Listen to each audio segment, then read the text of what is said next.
it's been 20 years, you know, Far Beyond Driven came out, and I've done a whole lot since then. I've been through a whole lot since then, and you know, I'm one of those people that believes you know, if you live in the past, you don't have any future.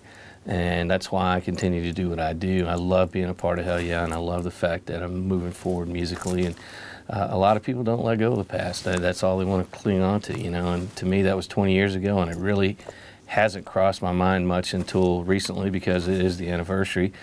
But it is something that we were all very proud of. You know, it's a record that debuted at #1 in the United States. It was the first real heavy metal record to ever hit #1. 200,000 people went out and bought it the first week. We knocked Ace of Base and Bonnie Raitt and those kind of bands off the top of the charts.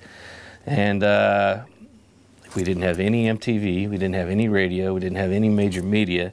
It was our fans that did it, you know, and magazines like Billboard and stuff had headlines, you know, Pantera, overnight sensation. And we're like, bullshit, there was no overnight sensation there. There was 4 years of nonstop touring for the previous 2 records around the world, and we really developed the most diehard fan base there was, and they spoke on that day, and they made that record #1.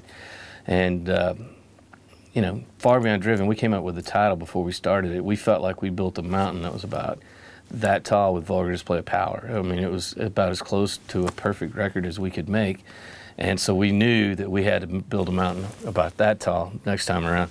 And it was difficult, and it was challenging. You know, a lot of people thought that we would go a more commercial route with that record, kind of like what Metallica did with the Black record.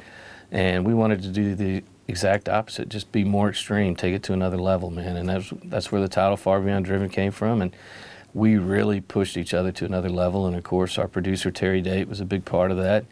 And it's a pretty, you know, all those records are special, but for that one to hit #1, that's an accomplishment that probably won't ever be touched again.